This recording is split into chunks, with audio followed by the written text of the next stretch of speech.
जैसे कोई चालाकी भगवान के सामने नहीं चलती, वैसे भगवान की कोई चालाकी भक्तों के सामने नहीं चलती। पक्की बात। माता कुंती को सब दर्पण में जैसे दिखाई दे रहा है, एक रूप से बाहर खड़ा है, एक रूप से अंदर प्रवेश किया है। मेरे प्रपौत्र की प्राण रक्षा कर दी, मेरे वंश को बचा लिया। माता कुंती चरणों में गिर पड़ी। नमस्ये पुरुषं त्वाद्यम ईश्वरं प्रकृते परम अलक्ष्यं सर्वभूतानां अंतर्बहिरवस्थितम्। माता कुंती कहती है, मैं प्रणाम करती हूं केशव आपके चरणों में। आप ईश्वर हैं, प्रकृति से परे हैं, पुराण पुरुषोत्तम हैं, सन्मुख रहकर भी जीवों के अलक्ष्य बने हुए हैं। वैसे तो अंतर वही अवस्थितम, बाहर भीतर सर्वांतर्यामी आप हैं। मैं आपको प्रणाम करती हूं। आप वही भगवान मत्स्य हैं जिन्होंने वेद की सुरक्षा की। आप वही नृसिंह देव हैं जो भक्त वांछा कल्पतरु हैं। आप वही वराह हैं जिन्होंने देवताओं को संरक्षण दिया। आप मेरे वही मोहिनी हैं। कितने रूपों का वर्णन करूं मैं आपके। आप निर्गुण निर्विकार होने के बाद भी सगुण साकार सबशेष हैं। ये माया का पर्दा जीव की आंखों के सामने ऐसा पड़ जाता है कि पास में रहकर भी जीव तुम्हें देख नहीं पाता। कि यथा परमहंसानाम मुनीनाम अमलात्मनाम भक्ति ज्ञान विदार्थम कथम पश्येमहि स्त्रियः। मैं तो एक नारी हूं, अज्ञानी हूं, मैं आपको कैसे समझ सकती हूं। गोविंद, आप तो भक्त वांछा कल्पतरु हैं, बड़े बड़े मनीषी, बड़े बड़े अमलात्मा, बड़े बड़े ब्रह्मर्षि समाधि के माध्यम से आपको जानने में असमर्थ रहते हैं। केशव, बुआ क्या कर रही हैं आप? भगवान, ईश्वर, बुआ आपका भतीजा हूं, वो भी सबसे छोटा। आपके लघु भ्राता वसुदेव जी की सबसे छोटी संतान हूं मैं। भगवान कहती हैं आप। युधिष्ठिर जी की ओर देखा, आपने सुना? भगवान कहती बुआ मुझे। भीम दादा, परमात्मा कह रही है मेरी बुआ मुझे। गोविंद मुस्कुरा करके बोले, बुआ ने जब भगवान कह ही दिया है तो चलो, अपन भगवान हैं। हाँ, और जब भगवान हैं तो दुनिया भगवान से मांगती है, तुम भी मांग लो। और क्योंकि भाइयों में तो सबसे ज्येष्ठ युधिष्ठिर जी हैं, तो वे ही क्यों न शुरुआत करें। क्या चाहिए? युधिष्ठिर बोले, क्या मांगू केशव? किसी ने पदार्थ नहीं मांगा, ध्यान देना। किसी ने वैभव नहीं मांगा, दुख निवृत्ति नहीं मांगी। युधिष्ठिर बोले, जीवन की प्रत्येक परिस्थिति में मैं सत्य को कभी छोड़ू नहीं, ऐसा वर दे दो। भीमसेन बोले, मेरे तो वैसे ही बदनामी करते लोग। बोलते हैं घर में भोजन बनता है तो आधे में खानदान, आधे में भीमसेन। कोई बात नहीं, मुझे तो यही वर देते हो कि खाते पीते सोते हंसते नाचते गाते तुम्हें कभी भूलूं नहीं। दिया। श्रीमान अर्जुन, आप बोले, मेरी तो एक ही प्रसिद्ध मांग है, शिष्यस्ते हम साधिमाम त्वाम प्रपन्नम। आप मेरे गुरु जी, मैं आपका चेला। क्या मांगना है? नकुल सहदेव से कहा, तुम भी कुछ कहो। केशव, तीनों भाइयों की सेवा मिलती रहे और बार बार आपका दर्शन मिलता रहे, और क्या मांगे हम।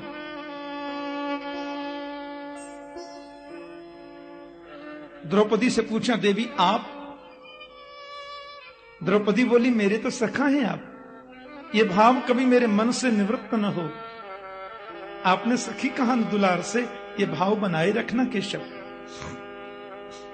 लेकिन क्रांति तो तब आई जब बारी सुभद्रा की।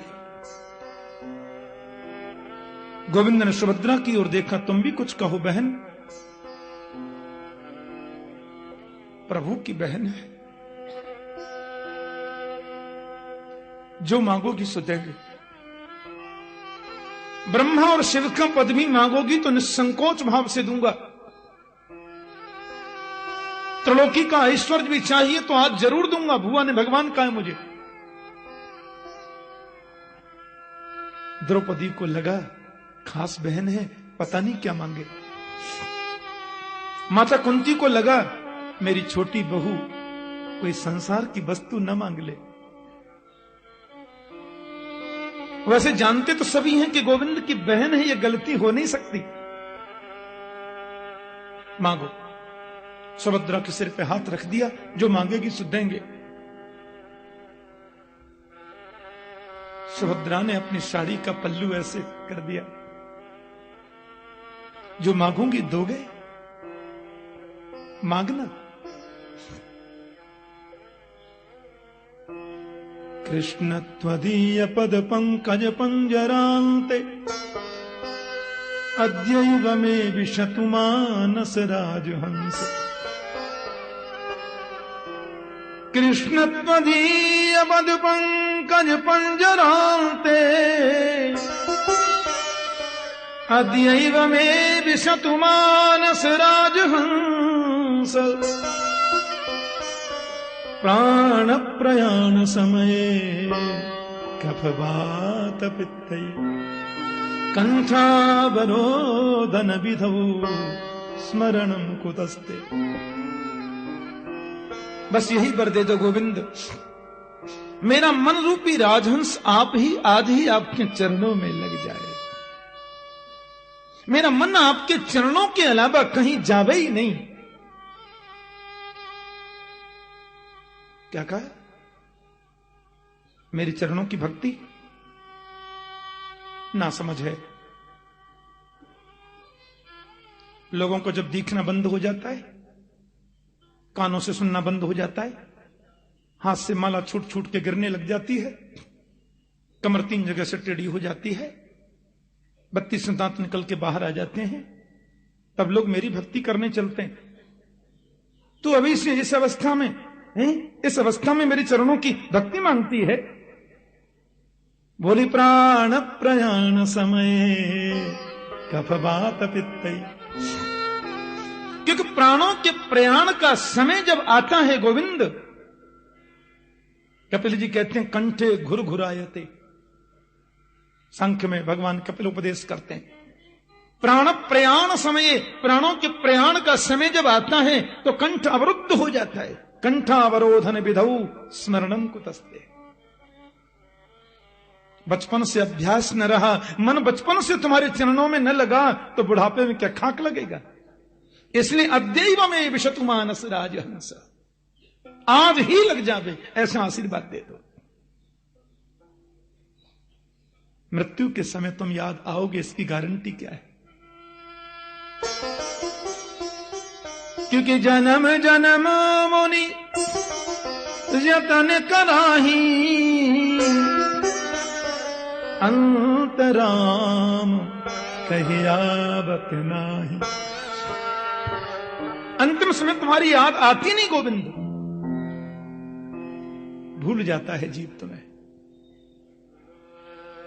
पता है क्या हुआ?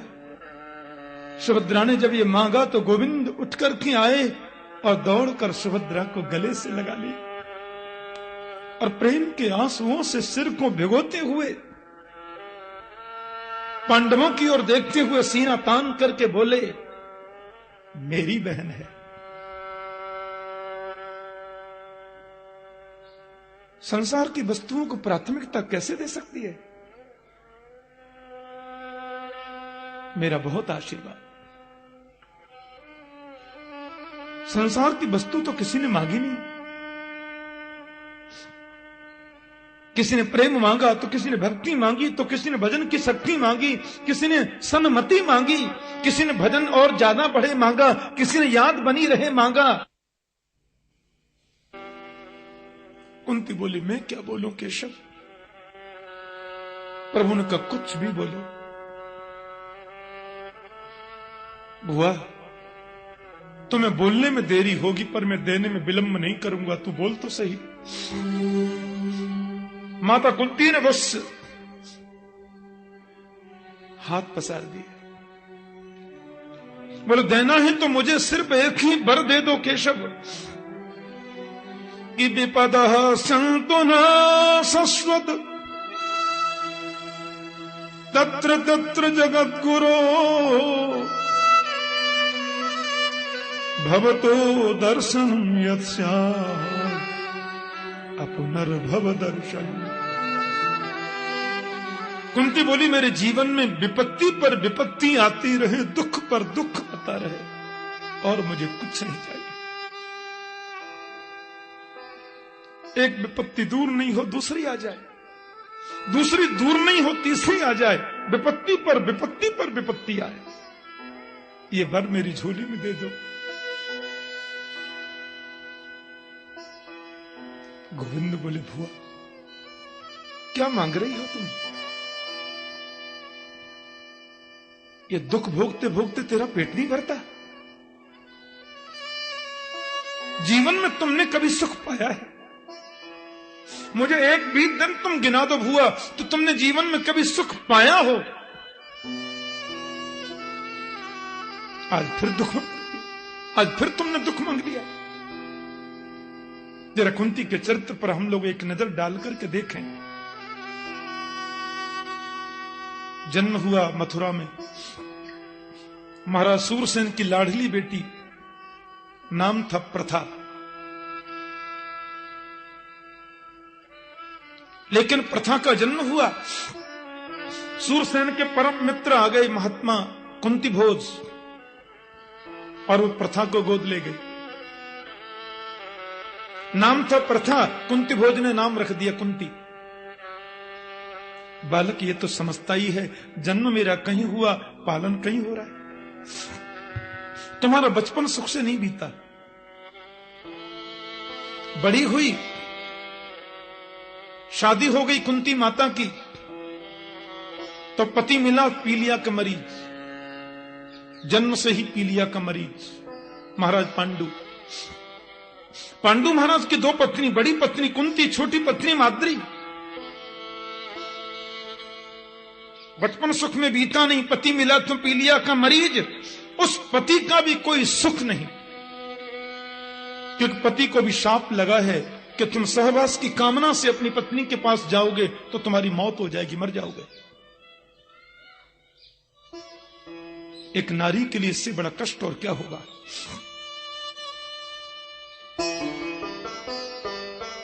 ये तो भला हो बुआ, संत दुर्वासा का जो बचपन में तुम्हें मंत्र देकर गए, उस सदगुरु की कृपा हुई जो तुमने उनकी सेवा की, और वो बोल गए बेटी ये मंत्र रखो, जिस देव को चाहोगी वो आएगा।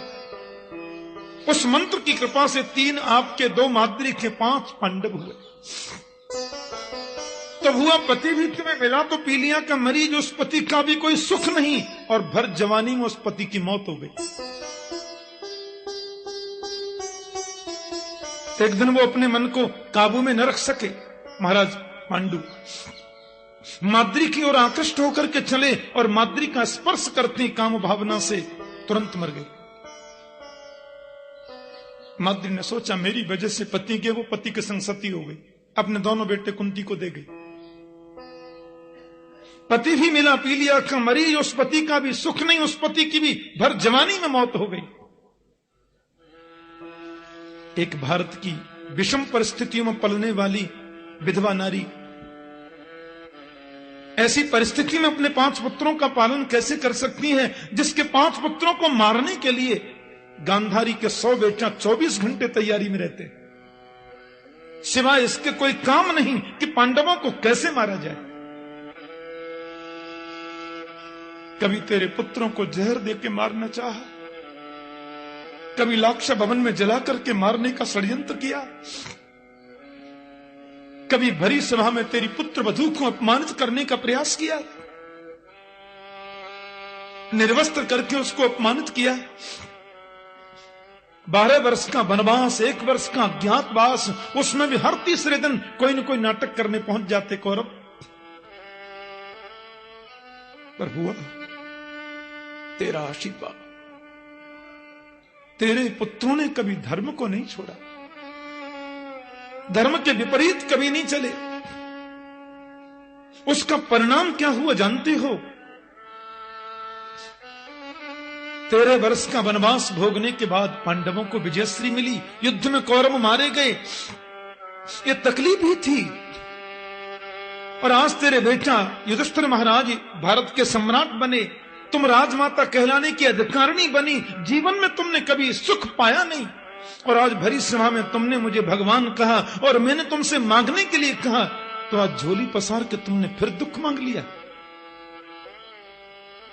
ये दुख भोगते भोगते तेरा पेट नहीं भरता। माता कुंती ने बहुत सुंदर बात कही, गोविंद,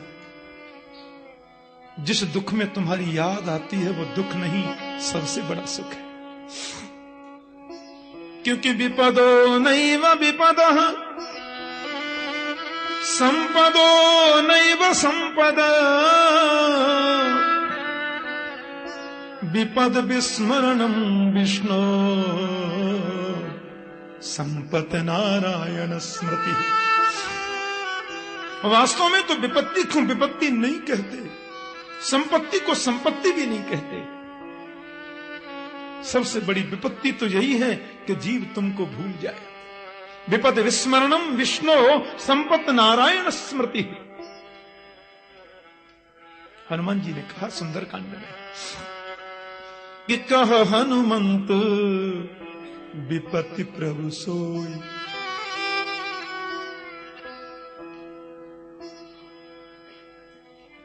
जब तब सुमिरन भजन न हो। जीव तुम्हें भूल जाए इससे बड़ी विपत्ति और क्या है? तुम्हारी याद बनी रहे इससे बड़ी संपत्ति और क्या है? केशव, मुझे तो केवल विपत्ति दे दे। इन्हीं शब्दों को कबीर अपनी भाषा में कहते हैं कि सुख के माथे सिल पर पत्थर पड़े, सुख के माथे सिल पर जो हरि हृदय से जाए,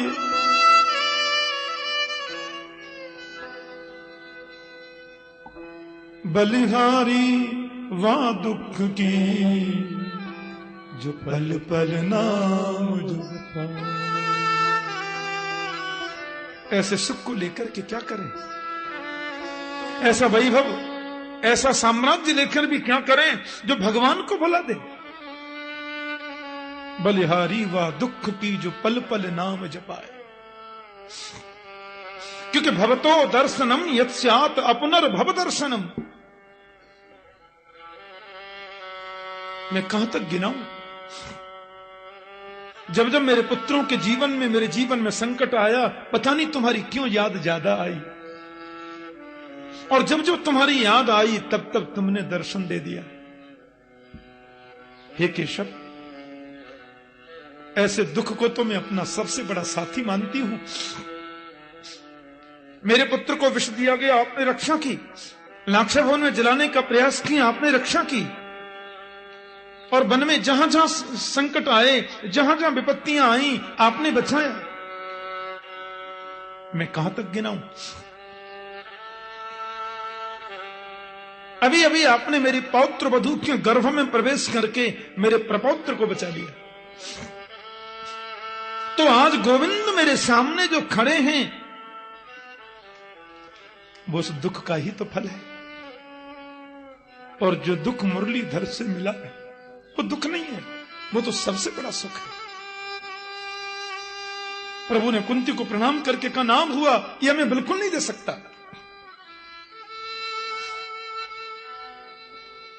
बांके बिहारी जी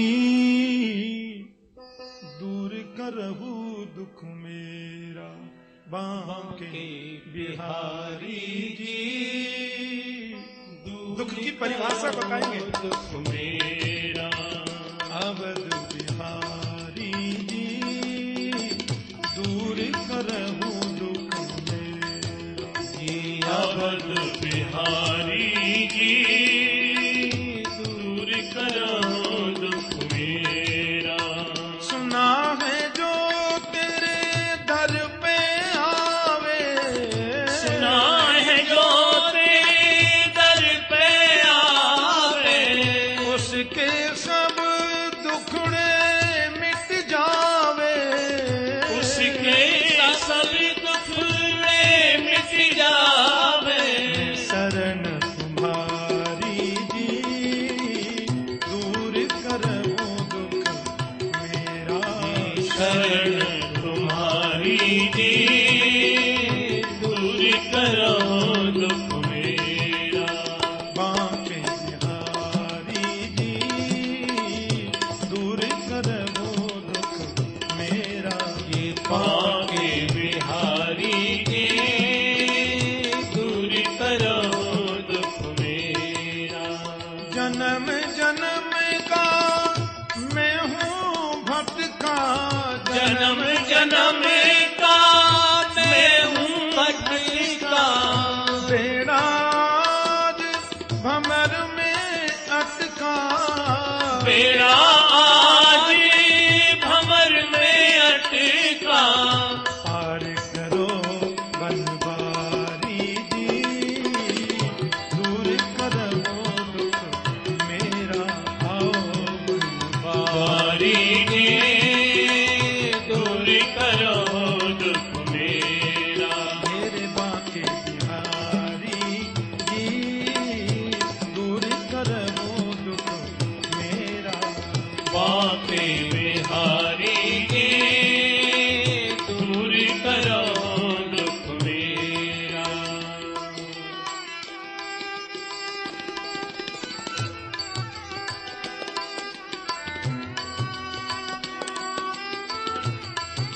तुम्हारी स्मृति बनी रहे, तुम्हारा विस्मरण ही सबसे बड़ा दुख है, और विस्मरण रूपी दुख को तुम ही दूर कर सकते हो, कौन करेगा।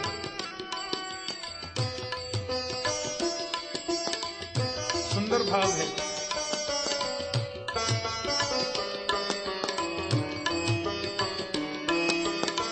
सबरी अहिल्या गणिका नारी, सबरी अहिल्या गणिका नारी, सब ही तुमने पार उतारी, सब ही तुमने पार उतारी। अब हमारी बारी जी दूर करो दुख मेरा, हमरे बारी जी दूर करो दुख मेरा। मेरे बांके बिहारी जी दूर करो दुख मेरा, बांके बिहारी जी दूर करो दुख मेरा। अब तो मेरी बारी है।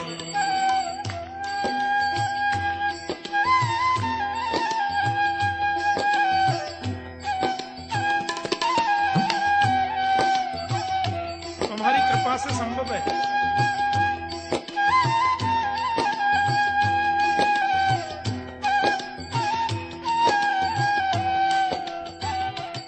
लेकिन दुख क्या है ये तो बताओ। वैभव चाहिए, संपत्ति चाहिए, बोल नहीं ये कोई दुख नहीं है। सबसे बड़ा दुख ही है कि मैं तुम्हें भूल गया हूं। अब इस दुख की निवृत्ति ये है कि अंतिम क्षणों में मुझे आके दर्शन दे देना। भगवान का सुदर्शन चक्र लेके आवे कि धनुष बाण लेके आवे, कौन सी झांकी पसंद है तुम्हें। मोर मुकुट पीतांबर धारी, मोर मुकुट पीतांबर धारी,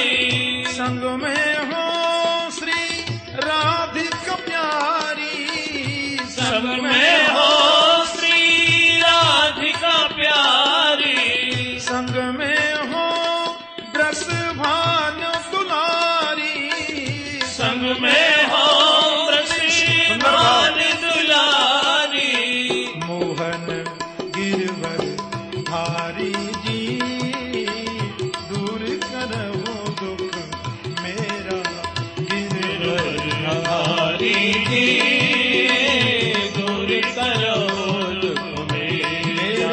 बांके बिहारी जी, दूर करो दुख मेरा, बांके बिहारी जी, दूर करो दुख मेरा।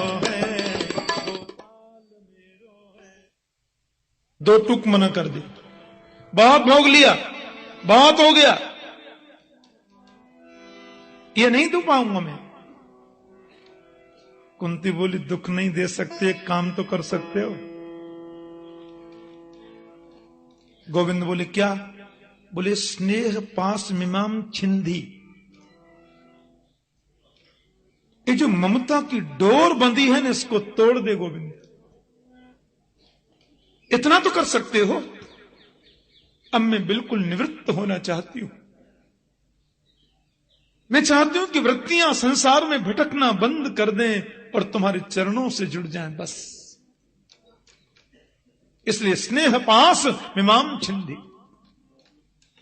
गोविंद बोले वो तो पहले ही टूटी हुई है, उसको मैं क्या तोड़ूं? माता कुंती तो महानात्मा है।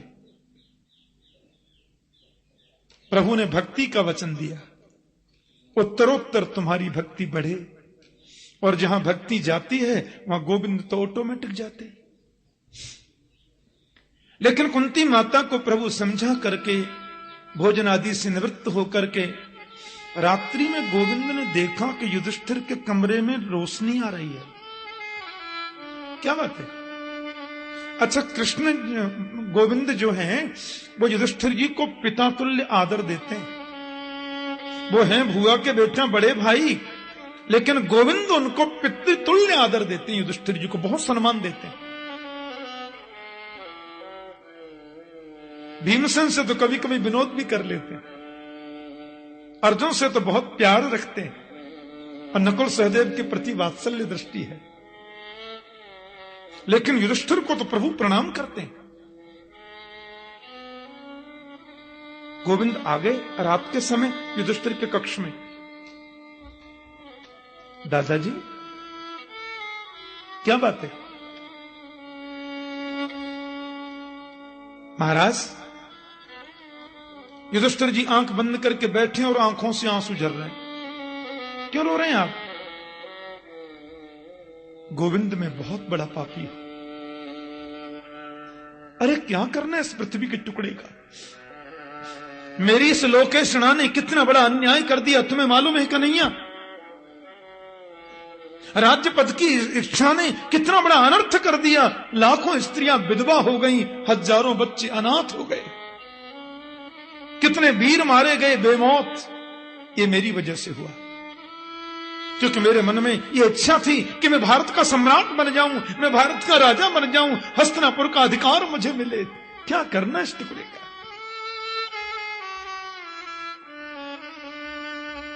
गोविंद बोले युद्ध के समय वो बिखर गया था, अब ये बिखर गया। और बिल्कुल जो उपदेश प्रभु ने युद्ध में अर्जुन को दिया वही युधिष्ठिर जी को दे रहे हैं। क्यों आप दुखी होते हैं? ना भुक्तम क्षीयते कर्म जन्म कोटि सतैरपि अवश्यमेव भोक्तव्यम कृतं कर्म शुभाशुभम।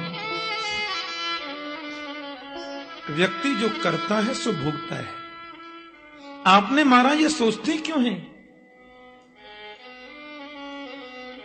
आपको तकलीफ मिली, आपके कर्म थे, उनको कष्ट मिला, उनका कर्म था, सबका फल सबने भोगा, बात खत्म। कर्म ही प्रधान है महाराज।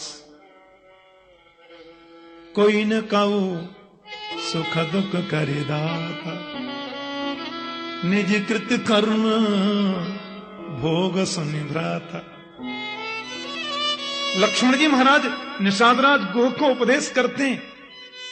हाँ, जैसे गीता में अर्जुन विषाद योग है, ऐसे रामायण में निषाद विषाद योग है। लक्ष्मण जी ने समझाया, उनको बड़ा सुंदर उपदेश किया। कोई किसी को दुख नहीं देता, कोई किसी को सुख नहीं देता। निज कृत कर्म, ये कर्म जो है ना छाया की भांति हमारे साथ है। आप एक भी उदाहरण ऐसा नहीं दे सकते कि आदमी गया छाया साथ है ही नहीं, ऐसा कभी नहीं हो सकता। जहां हम जाएंगे कर्म छाया के रूप में हमारे साथ रहेंगे, और अवश्यम एवं भोक्तव्यम, भोगना पड़ेगा। कृतम कर्म शुभाशुभम, जिसने किया उसने भोगा। सुनो, रात बीत गई पूरी समझाते समझाते युधिष्ठिर की समझ में 1% भी नहीं आया। बोले क्यों? अर्जुन को जो समझाए थे वही बात टोटल यहां समझा दिए, उधर समझ में आ गई, इधर आती नहीं। क्यों? इसका एक बड़ा विचित्र कारण है। संतजन कहते हैं कि बताने वाले के प्रति जब तक आदर का भाव नहीं होगा, उसकी बताई बातों पर आप पर असर नहीं हो सकता, उस पर विश्वास भी नहीं हो सकता। अब बात यह कि अर्जुन जब गीता सुन रहे हैं तो अर्जुन तो स्पष्ट बोलते हैं, शिष्यस्ते हम साधिमाम काम प्रपन्नम। अर्जुन बड़े जिज्ञासु बनकर के पूछ रहे हैं और शिष्यत्व स्वीकार करते हैं। गुरु दृष्टि है गोविंद के प्रति, लेकिन युधिष्ठिर महाराज की नजर में तो कन्हैया नन्हा बालक है। इनकी आंखों पर चश्मा तो वात्सल्य का है। कर लो बात। ठीक है, वो ये भी मानते हैं, युधिष्ठिर जी ये जानते हैं कि भगवान है, वो ये भी जानते हैं कि साक्षात परब्रह्म है, पर गोविंद जब सामने आते हैं तो चश्मा वात्सल्य का लग जाता है। ओह मेरा गोपाल है। तभी तो जब भगवान द्वारिका जाने लगे, कथा आएगी आगे, तो युधिष्ठिर जी ने अर्जुन से कहा तुम इनके साथ में जाओ। जब भगवान विजय दिलाकर जा रहे थे भीष्म पितामह के उपदेश के बाद, बोले अर्जुन तुम इनके साथ में जाओ। अर्जुन बोले क्यों? इनका सेनापति है, सेना भी है, मैं ही साथ क्यों जाऊं? युधिष्ठिर बोले जिद नहीं करते, जल्दी जाओ। बोले क्यों जाऊं? तुमको पता नहीं कितना महंगा कुंडल पहन रखा है, कितना महंगा हार, कितनी महंगी करधनी है, जंगल में चोर डाकू ने छुड़ा लिया तो? अर्जुन बोले कर लो बात। जिनकी कृपा से हमने कौरवों के सेना रूपी सागर को ऐसे पार कर लिया जैसे कोई गाय के बछड़े के खुर के गड्ढे को पार कर लेता है, उनके हार को कोई चोर छुड़ा सकता है? अरे नहीं, भील आते बीच में, भीलों की नगरी है, साथ में जाओ और जंगल पार करा के आओ। इतना सब देखने के बाद भी युधिष्ठिर को गोविंदा भी बालक ही दिखाई देते, वात्सल्य भाव, उनकी दृष्टि ऐसी।